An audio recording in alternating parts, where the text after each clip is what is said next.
Act loud. Yes, the meeting is being recorded. The meeting is being shared via YouTube and via FNL Crypto DNA. I get the pleasure of being your host today. My name's Chris, and I'm from Arizona, and we're here to talk about cryptos. I'm your care specialist, crypto awareness, research, and education. And today we're going to be talking about hardware wallets, how to secure your crypto assets in a hardware wallet. I'm here with my good friends, Jeff from up in the Northwest. How you doing, Jeff? He wasn't expecting that. I love that. I wasn't. I'm doing well, Chris. Thanks. Awesome. David, back again from Texas, and he's going to give us a demo of a couple hardware wallets that he has. How you doing, David? I'm well. Oh, he's on camera. He's got his squirrel buddy with him. Yeah, all right, we're having some fun here today. It's been a fun week. We played some games this week. We have our Wheel of Crypto game coming out next week. So be sure and join us next week. You're not going to want to miss that, where we're playing a little crypto trivia and giving away free crypto for our members. It's a members only thing. You can't participate. We don't want your participation. We don't want your money. But if you want to watch, let us know. So today we're going to talk about those hardware wallets. Let me share my screen. My biggest question with hardware wallets, David, just to get started. Okay. And if you don't know what a hardware wallet is, stay tuned. We're going to go over the different levels of security known as wallets, places that you store your crypto, not just one wallet, like the old leatherback wallet that you have here. That's not what we're talking about here. We're talking about a digital storage space for your cryptocurrency. And it's very important you store your cryptocurrency somewhere safe. Why, David? It's money. You better take care of it. Because people want to steal it. That's why. They want to take it from you. They want access to it. There's more. This is the way I like to look at it. I think David taught me this. As many people that have cryptocurrency, there's just as many people that are trying to get, there's 4 times as many people trying to get that cryptocurrency or currency or pretty much steal. There's more thieves out there. There's more people that spend their whole day trying to hack. So check out our last week's live stream, scams, hacks, identity theft, and not to mention phishing attacks. And we've seen a lot of those since we've entered the crypto space. So again, the goal really is to get back around to DeFi. It's something that we're very interested in. Join us Mondays. We talk about decentralized finance. What is DeFi? It's user-governed banking. All right. It's the banking of tomorrow for you and me. So it's the wave of the future. If you don't know about DeFi, if you're that new to cryptocurrency, please look it up. DeFi, decentralized finance, is a way that people are taking their dollars, their domestic dollars, whatever they may be, euros, dollars, pounds, and they're getting interest on those, which are known as staking rewards. Okay. And the APYs on these staking rewards have been as high as 20% the assets that we can stake here in the US. So what is staking? DeFi, liquidity. Users stake your crypto into liquidity pools. All right, makes that pool of cryptos grow. So wherever you're staking it, they start to look like, hey, this is the real deal. Look how much money's being stored here. This is safe. Okay, and we'll talk about safety, of course. And so when you're storing that money there, it's able to be lended. It's part of a lending protocol, and there's miners rewards going out. And as a staker, you're going to earn some of those rewards, and as high as 20% that we can find legitimately, and of course boasted up to thousands of percent. So be careful out there. And then of course borrowing. There's a whole new way of borrowing that you don't have to wonder if your credit's good enough. You're going to borrow based on a loan to value ratio. That loan to value ratio is as good as 50% sometimes. Now that means you have to have a little stake in the game to get to borrow some money. And what's wrong with that? One of the worst things is wanting something for nothing. So let's just give you an example. You put up 10,000, you're going to get to borrow 5,000 at under 5%, most likely, as little as 1.8% to 4, whatever. It's all different all over the place. And then you're going to be able to borrow and pay that back. And as long as your cryptos don't plummet and you get liquidated, it's going to strictly be based on the loan to value ratio maintaining above 50%. Okay.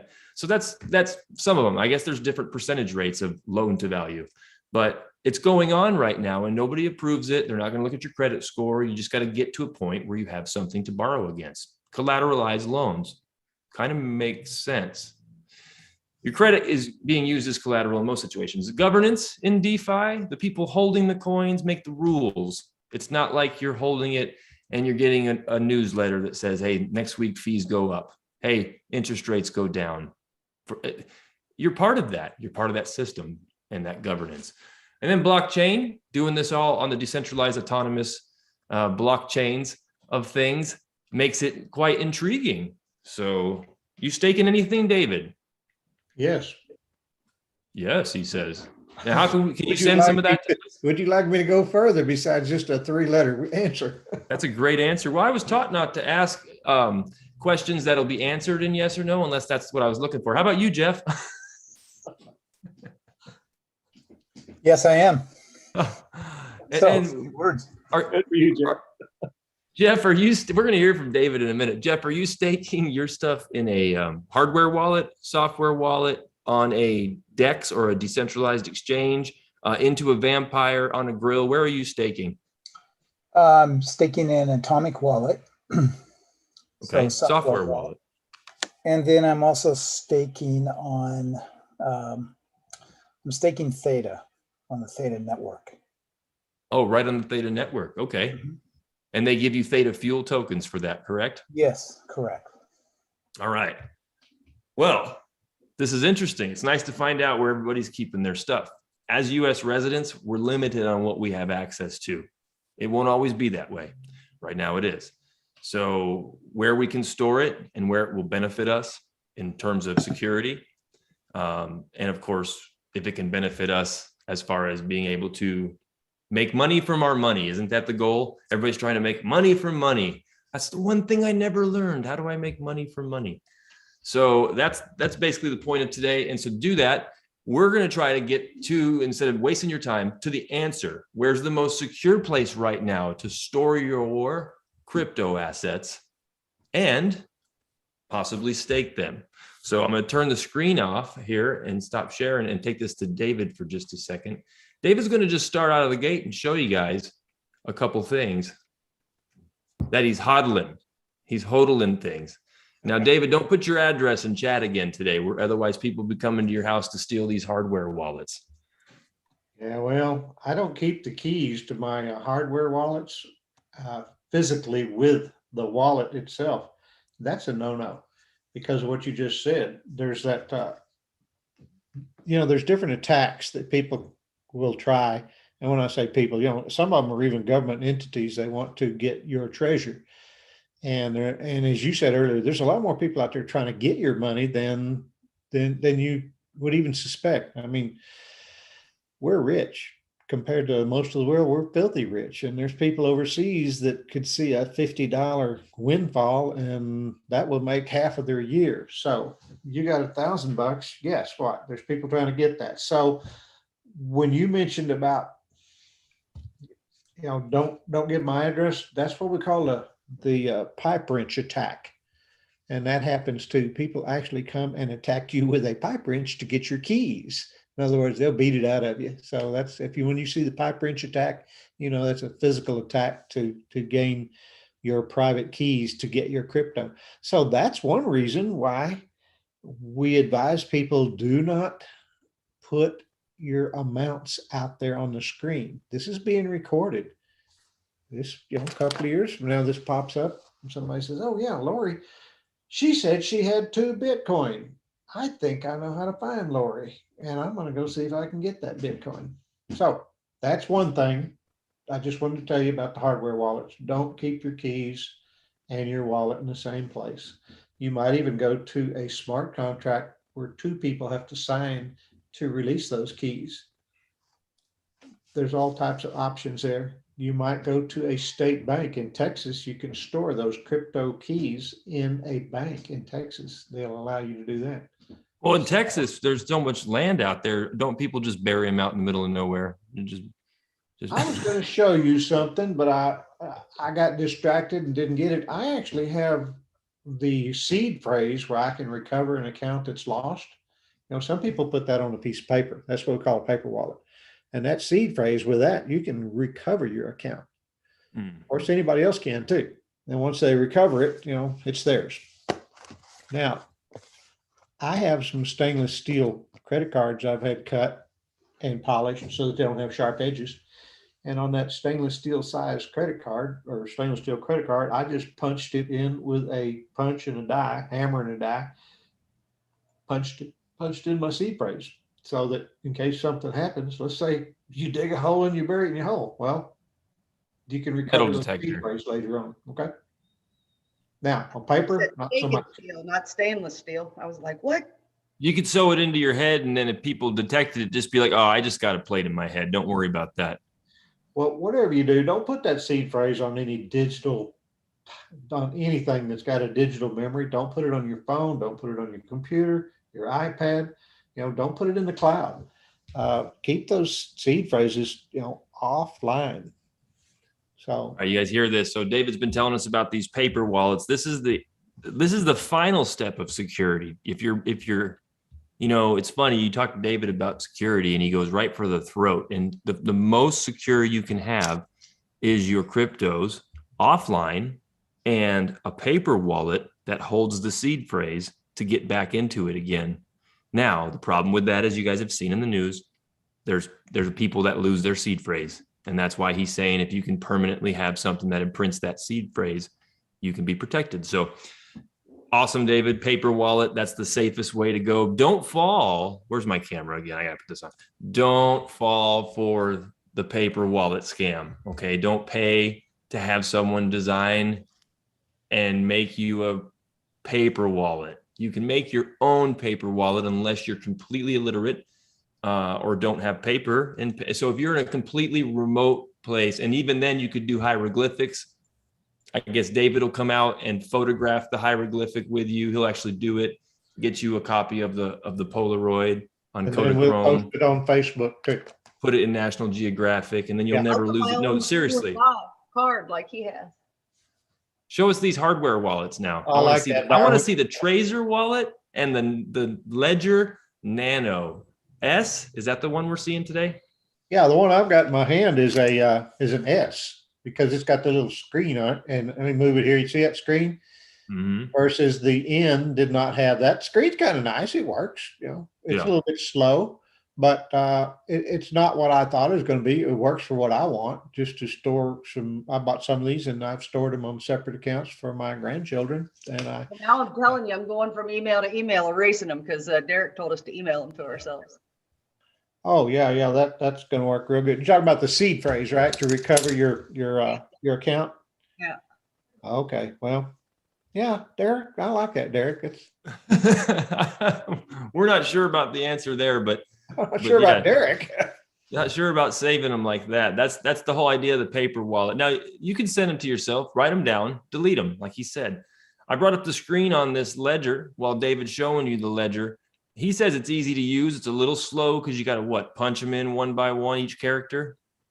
Oh yeah, well, here's the thing. You got two little buttons on top of this, and with those two buttons, once you plugged it into your computer, it brings it up, but it's still, everything is done on this ledger. The only reason why you're plugging it into your computer right off the bat, of course, is to power it. But it keeps these keys separate from your computer. If you email it to yourself, you've left a huge digital trail. And let me ask you this. Let's say your phone is attached to your email account. Yeah. Do you ever intend to get a new phone? And what are you going to do with your old phone? Right. You see that digital trail that you're leaving? If somebody does get that old phone and goes through your old email that you didn't destroy properly like you thought you did, they've got that seed phrase. And they don't have to be anywhere around you. They can be anywhere in the world when they reboot one of these or something like it with your seed phrase and set up their own private key. So don't do it digitally. Don't do it. And the question there falls also, how can they track what your activity is? Well, every transaction on the blockchain is permanently, immutably on blockchain. And the transaction not where it's at, but where it takes place is time stamped and all that jazz. if anyone's suspecting, and obviously I'm not too worried about this. I'm moving very fractional amounts of cryptocurrency, if any, sometimes. But people that are taking this serious, and if you're going to hedge a portion of your portfolio into cryptocurrencies, and it's going to be substantial amounts of money, you're going to need to take all these precautions. You're going to want to take the precautions. So the Nano Ledger, I got the website up, and hey, we're not shilling for any of these companies at FNL Crypto. We're just trying to help people understand what they have to do with their cryptos. And because David and a few of our other member traders have picked up the ledger after doing their research, we're just kind of introducing you to it. You have to do your own due diligence. None of this is shopping, trading, investing, tax.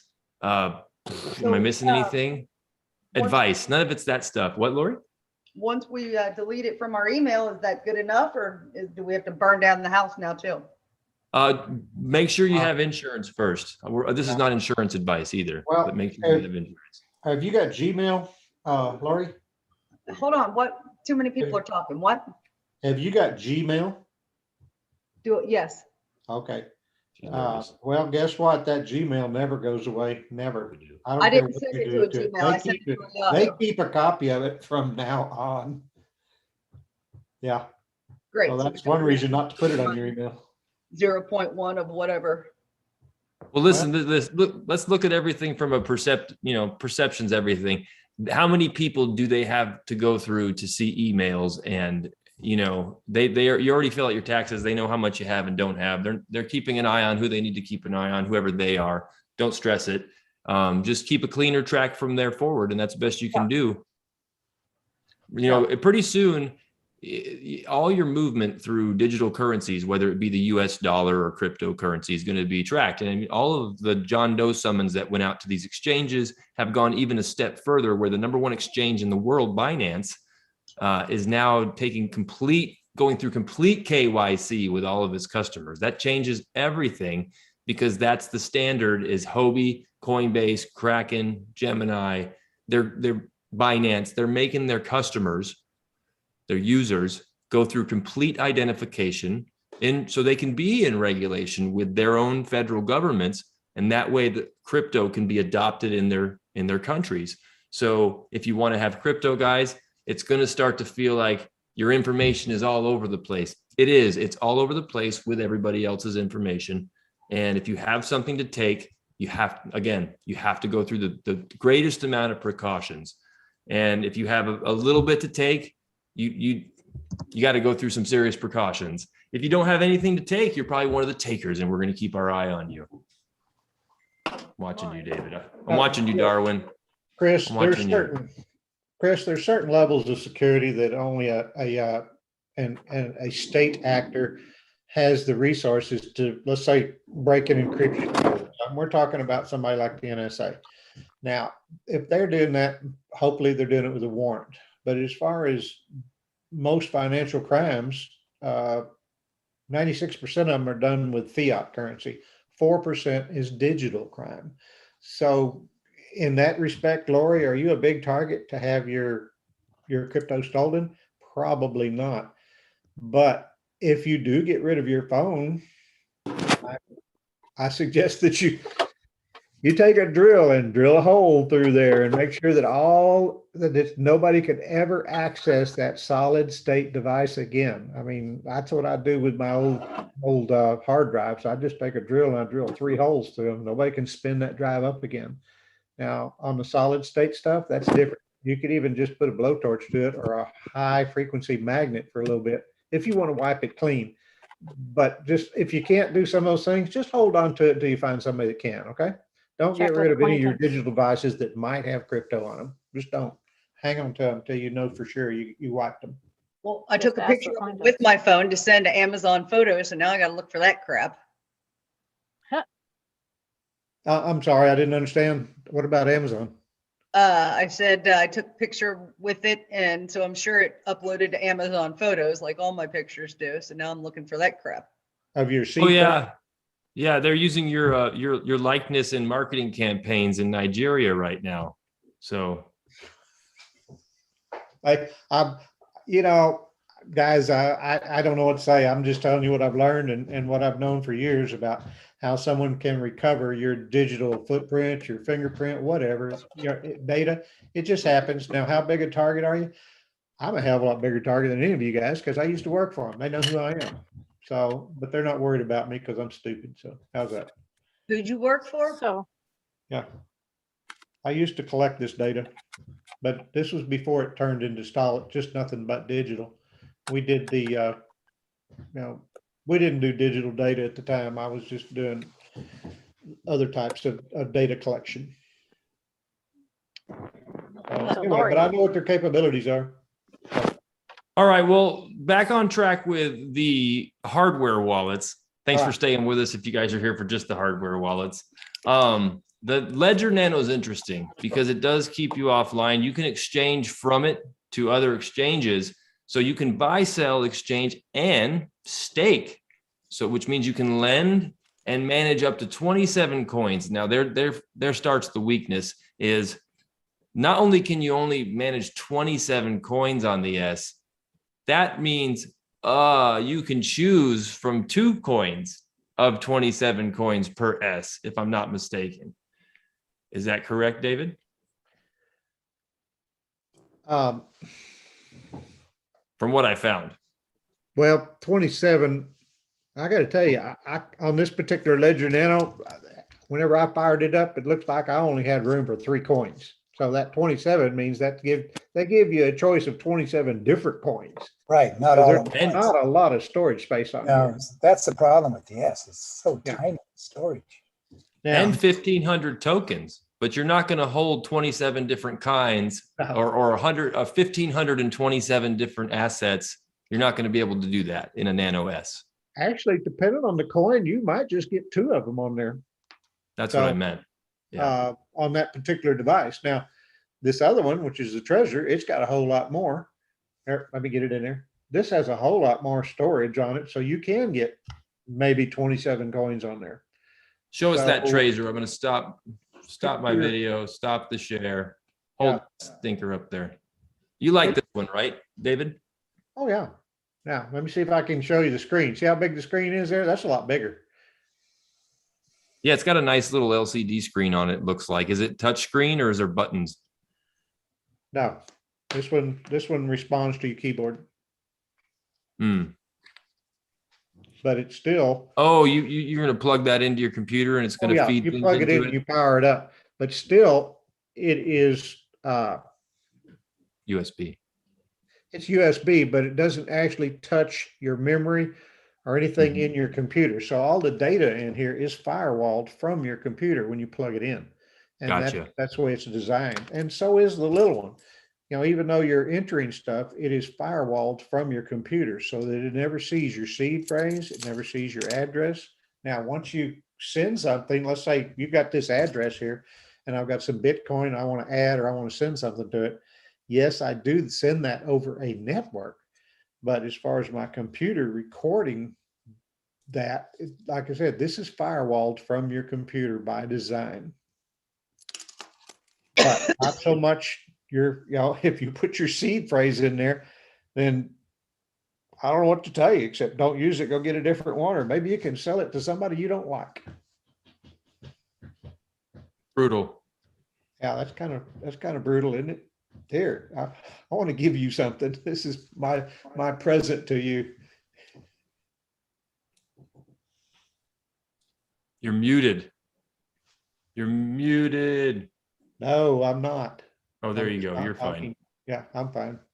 So, All right. Well, I've started sharing the Tracer's website. It says that they claim, and of course, this is all marketing, that the safe place for your coins. But it's safe. It stores them offline. That's what you want. Get them off of there. And so you can sleep at night and protect your digital assets. Offline exchanges and wallet providers can disappear. So you can go offline and that way you don't get hacked. Safest way to manage and trade your cryptocurrencies. I don't know if it's the easiest way, but it's straightforward, and security is more important than convenience. I think if you're getting into things just for convenience, that's not going to protect your assets. That's going to leave your front door wide open, like David said. So this Chris, one's as intuitive as inconvenient as convenient of an interface as it's probably going to get for a hardware Does wallet. it, go back up just- to that 5-star, Chris.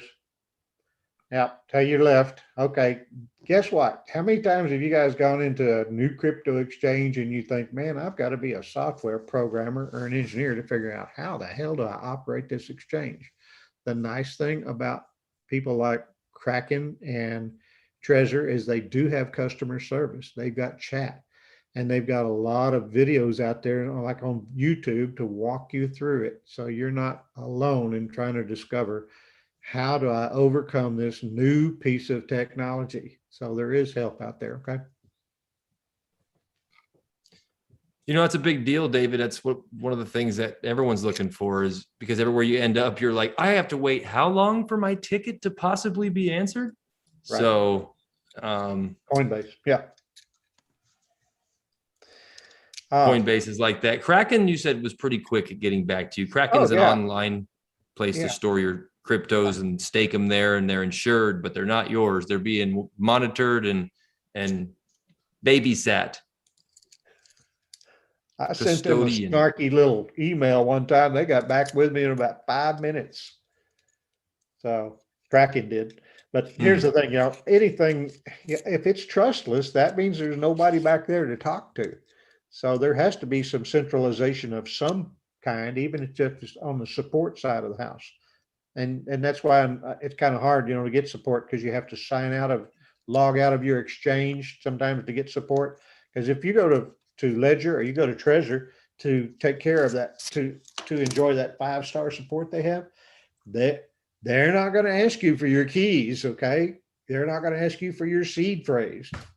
And if they do, you're on the wrong site. You know what I mean? Mm-hmm. So that's it. If you want to stake in a hardware wallet, you're probably looking at the Nano or the Ledger Nano X or Nano Ledger S. We only really covered the S because one of our members that has the X he's not here right now. And I haven't gotten his complete feedback on his X, but it holds many more coins. It's bigger storage, and from start, there it is. There's the X. Does everything the other one does. Let's learn about it. Let's learn about the X, the big dog. So secure, buy, exchange, and grow your crypto assets, which means staking, with our new Bluetooth enabled hardware wallet. Look at that. You can talk to it with all your crypto in one place. You're in total control of your assets. All right. Maximum security. Chris, if you're going to Bluetooth it, make sure you don't do it at a Starbucks on an unsecured Wi-Fi. Okay. You sure? I mean, it's noisy in there. No one will hear you. There's some people, some people don't understand that Wi-Fi is not private. So make sure you do Lord it. says, come on. Yeah, I know. So, and here's the other thing. When you go to shop for these things, don't go to Amazon. Buy them straight from the manufacturer. They sell them. And that way you'll know that you're on the right website, because there's so many people out there that have a website so close to what you want, but it's a phishing scam. Make sure you go to the correct website, go to the manufacturer and check it out before you order one of these, because there are people out there that will sell you a device, send it to you, and they got your keys. They're almost real. All right. So there's people out there waiting to take your money in more than one way. well, I thought that it was good that mine came straight from North Korea. I heard they had a hard time getting things out of North Korea, and my Nano Ledger said it came straight from North Korea. So is that good? Easy. Just tell them you're with me. Introducing the Nano Ledger X. That reminds me of Mork and Minnie. Nano. There we go. FNL Crypto DNA.com. David held his card up. Part of the research and education department, which didn't you have talk with some financial people just recently? There he is. Yeah, I talked to a former FBI agent enforcement officer with the SEC, the Securities Exchange Commission. That's a big one. For their FinCEN department, the Financial Crime Enforcement. Interviewed him on Monday. And I'm sorry to say I didn't learn anything. Seemed like the things that we teach here and that we've learned, that's that's all that he could share is what we knew publicly. But hopefully I can buy him some coffee and we can talk about things that are not public. And I've got Tuesday, I've got an appointment with the Deputy Legal Counsel for the state of Texas, for the Texas Department of Banking. And we're going to talk about fiduciary and storing crypto assets through banks in the state of Texas. So I'm excited to talk to him. He's the number 2 lawyer in the department. Nice. I don't know that we're going to learn anything, just like with this other guy. We didn't learn nothing much at all, except, that I can't tell you everything I know. You know what? It doesn't matter. We're doing our best. We're doing our best, which, I'm just going to go there. If you've stayed with us this long, we're going to give you a treat, something maybe you haven't seen, maybe something you have seen. If you want to find out more about crypto wallets, there's a lot of stuff available on the website. Here's a nice article. I put it in chat, the cryptalker.com. Cryptalker.com. I like that. That sounds esoteric. So there you go. That's in our chat for our peeps. And it just talks about different kinds of wallets. A full node wallet, custodial wallet. That means that's like Kraken. Desktop wallet, which would be like your Atomic wallet. Mobile wallet, that would be like your Celsius and Voyager and Uphold. Online wallet, hosted on a real or virtual server. Software wallet, something you're going to download on your computer, so online when you're online, offline when you're offline. Hardware wallet we went over. Paper wallet, don't pay money for anything that says paper wallet. Coin specific wallet covering this stuff, which means every wallet, every coin has its own wallet that the coin lives in. You cannot put Bitcoin in bed with Tron. They don't get to go in the same wallet. It doesn't work. They have to have their own wallets, and they can be inside of a bigger wallet that is a custodian of those little wallets. Okay, a wallet within a wallet. That's hard to say.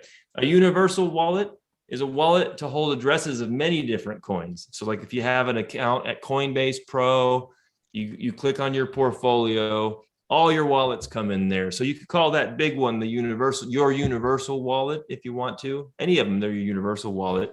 But still within those, they're all by themselves. So check it out for yourself. Now we're going to go to, and then of course, one of our members sent this during the live stream from CoinFunda. That's amazing, Jeff. CoinFunda from Unda. This is the CoinFunda from Unda. And I'm going to put that in chat because it's fun. I'm not putting it in the YouTube chat. Put it in our Zoom chat, folks. That's the way we do it. So 9 best staking wallets to stake and earn proof of stake coins for 2021. Remember, this is not trading, investment, DeFi advice, but tells you a little bit about the staking complexity, how it all works. And then it gives you some of those best wallets. I think I know why this was sent to us. We have some users of the Atomic wallet. The Atomic wallet, I can't not say wallet when I'm talking like this, like I'm from down under. The Binance Exchange wallet, something you can get through your Google Chrome store as an app. You have the Garda wallet, AirGap wallet. We went over the Ledger. We just visited Stakebox. It didn't really make the episode after we checked it out. It's nothing special. The Trust wallet links to a lot of cryptocurrencies and tokens. The Magnum wallet, that's for those the bigger wallet for the bigger coins. I had to. The Hobie wallet, strictly for the Hobie ecosystem. There you go, David. And there's a little screenshot of the Atomic wallet. So it saved me a PowerPoint presentation today to show you my screenshot. I like the Atomic wallet because it offers staking rewards up to, at times 20%, but up to 17% right now on what? Bandcall? Oh, I don't know about Atomic wallet. I haven't looked at any. Jeff knows. Jeff knows. I'm not sure, but it's the easiest. Has good documentation, and it's the easiest to stake from. And you can turn it on. You can unstake or stake in a heartbeat if you want. Unlock, no limits, all that. Well, there's limits on how much you can stake, but there's no limits on moving it out. You can unstake it instantly. It's kind of like it sits there staking like Coinbase. Coinbase, if you're on regular Coinbase, your money that stakes, so Cosmos, Algorand, Compound, a few of them, I had to stop there. They're going to earn staking rewards just because you left your coins sitting on Coinbase in a wallet. Okay. And I'm sure if you move them into a vault, they probably stake there too. Something worth looking into. A vault is a second level security, like David mentioned, where it would take a couple signatures to get your coins out. It just has higher level of security, the vault. It's offline storage. So I'm not sure if they're staking rewards on that. But Coinbase Pro, you can move your money from Coinbase to Coinbase Pro, no problem, but they don't stake there. So it's typically a traditional hot wallet. Atomic Wallet has both built in one. Now you can't really do purchasing of limit orders, I don't think, on Atomic Wallet, but you can exchange a lot of currency for other currency. And you can even get things that don't natively live on the Atomic Wallet. It's set up to take coins in that it doesn't offer. And that's pretty neat. And then you could transfer them back out, or you could trade them for other coins that do sell to your domestic currency if that's what you chose to do. I like the Atomic Wallet. Remember, we're not pitching anything, and I haven't logged into my Atomic Wallet in like 3 weeks, so I better go look at that stuff. I watch a lot of my stuff on coinmarketcap.com because that's where all the information feeds into. And so that helps me get all my information from into one place on a watch list of all my currencies. Then if I see something, I go take action inside of where that coin lives. It will be nice to move things to the ledger X or S and the Tracer. I noticed the Tracer doesn't do staking rewards, David. That's not my favorite. So you move stuff that doesn't stake there. That's all. Yeah, it's real simple. Let me see. I told somebody that earlier that if you don't like it, don't do it. If you don't like it, don't stake it there. Don't try to stake it. That's all your choice. And if it doesn't fit what you want to do with your crypto, then let's shop some more. Let's see if we can find something else. And when you do find what you're looking for, share it with us. Well, let's see what comes up when I type in crypto taxes. There it is. I knew I could get something out of it. I didn't see this on my computer earlier. I watched it on my phone, but Okay. This is the last thing I wanted to go over with you today. And that's the tax loophole that's helping crypto users save tons of cash by avoiding federal taxes. Now, again, not tax advice, nor are we recommending that you avoid your federal taxes. But nonetheless, CNBC and many other news sources put out interesting articles that if they're not coming to the forefront of your feed because you're not invested into cryptos maybe deep enough, then, how are you going to find out this information? So we're going to share it. And the summary of the key points of it are: with crypto tokens and currencies, wash sale rules don't apply. David, you shared this with us before the news article. How did you get this information? Well, I called my CPA and was talking to her about harvesting because I'd heard the word before. I didn't understand it. And Thought it was for your after organs. I talked to her and she gave me a name that went along with it. So then even after I talked to her, I went and looked up 3 or 4 different sites yesterday after we talked about it. So that's why you got that particular email. You got to talk to your CPA. That's the point why I asked David that. You have to talk to your CPA. Your CPA knows about harvesting. Basically, when you sell a stock, you'd have to wait for a loss. You got to wait 30 days to get back in on that. And it paves the way for tax loss harvesting. With cryptos, the regulations just aren't there. You can sell your cryptos for a loss since the federal government views them as property, as an asset, not a currency. And you can sell them for a loss and buy them right away if you'd like to. So whether you buy cryptos and they go up, or where you buy in, they go the wrong way, down, you have an opportunity to do something about it that could be beneficial for you. And not just beneficial for you right now. You read through this article and it's going to tell you, it's at CNBC, tax loophole, just search for it. And you can harvest that loss over the next few years if you needed to help you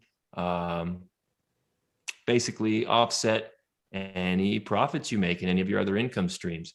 So tax loss harvesting, check it out. Hey, it's probably not going to last forever this way, but it's working right now. It has made all of us take a second look, third look at our crypto portfolios and said, well, what's my decision on this? Especially after the bear market we just went through for the last 4 months. It's time to make a decision.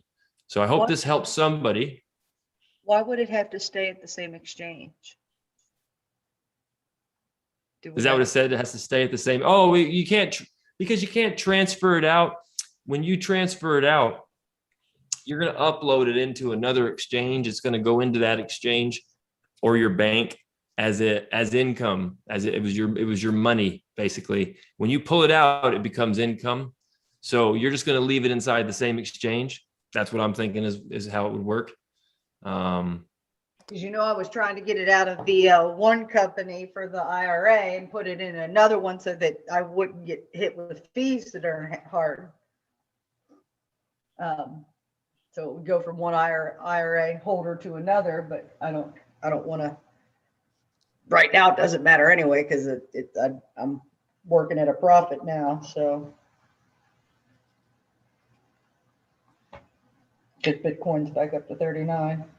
And I don't know about the IRAs, but it should work similar. The wash sale rules with crypto tokens, wash sale rules just don't apply. Meaning you can sell your Bitcoin, buy it right back.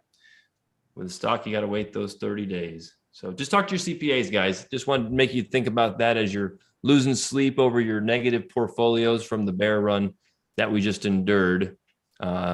Right now, if we looked at cryptocurrency, which we're not going to do in this session, but we're going to in a little while. If you looked at the charts, so to speak, it has been a very interesting turnaround. And it's right at that point where it moves up really strong, takes its little pause in the market. And I believe that pause is because many people get antsy and they're selling off their cryptocurrencies.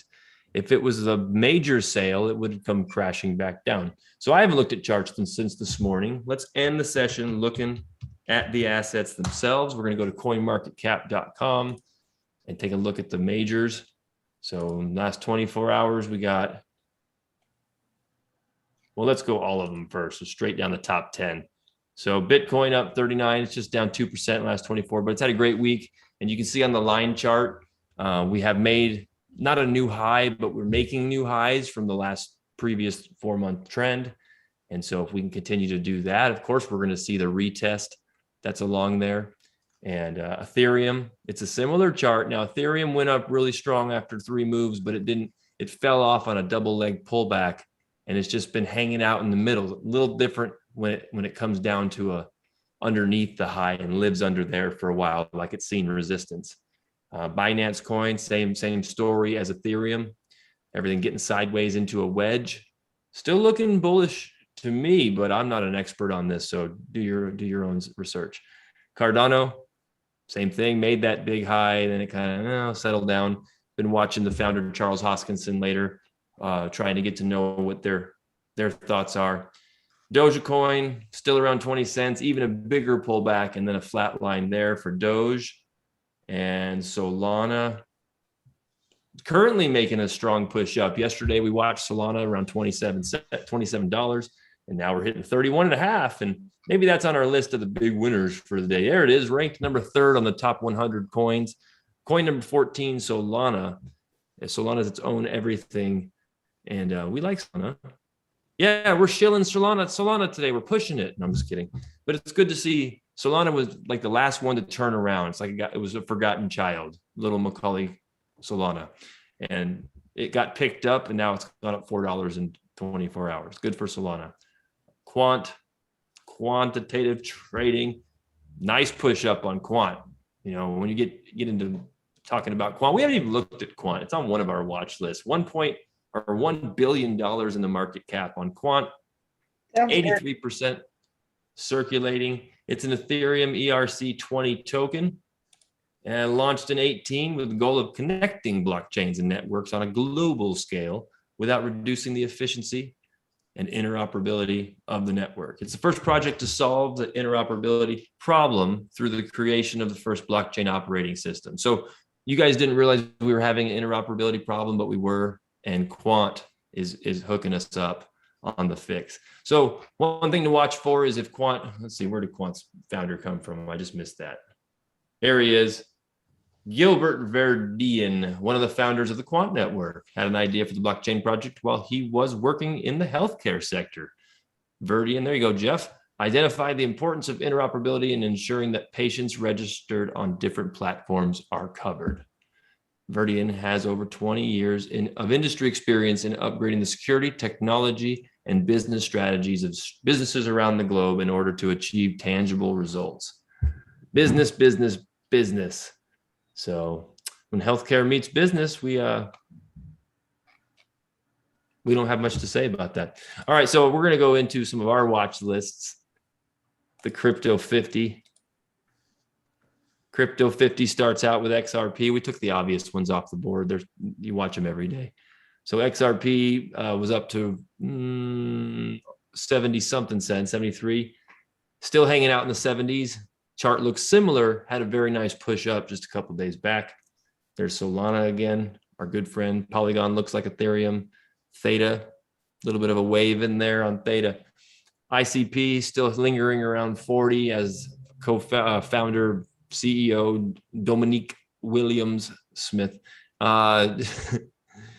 is announcing that he's thinking of doing a second token on the blockchain.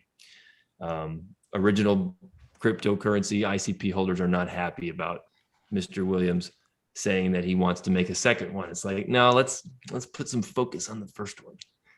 You have plenty of money to put the project into work.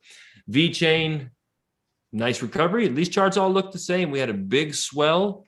There's a lot of sell-off, and now we'll get a chance to see what the smart money intends to do. I don't mean smart money, but the big money. Is it going to push us up and continue to see new highs? Through tomorrow is going to be scary, trying to see what the price does before the weekend. With David's tax loophole find, and I think tomorrow we're going to all get together and we're going to assess our portfolios, and who knows. So thanks for joining us today. David, I want to say thanks a lot for helping us out and showing off your hardware. The doors, I'm sure people are lining up at your door right now.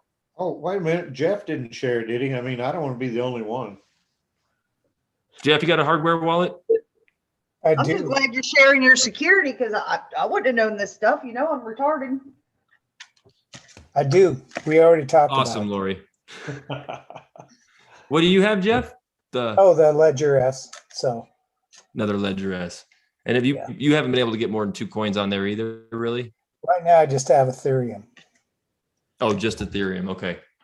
And can you stake Ethereum there? No, you can't. Because I hadn't gotten to that point yet to even look until today. And I just listed about five coins. I guess you can list other or stake other coins on it, but you have to have a third-party app. So Never easy. yeah, I don't understand that as far as so I'll dig into it more. It's never easy. I swear that, part of the implications here are that nothing is meant to be easy. And the easier it is, the riskier it probably is. There's a lot of little, two-factor authentication things. There's all kinds of security things that you have to go to. And it usually turns most people off, especially, my generation and up. If you're not a coder, developer, this is a world created around a language that's brand new to us. And how are you going to get this information? So keep joining us and keep doing your research. Be careful for the pump and dumpers, the coin shillers, the people that talk really, really good about any of this stuff right now. Just be cautious. And we like to try to take a look at both sides. And thanks.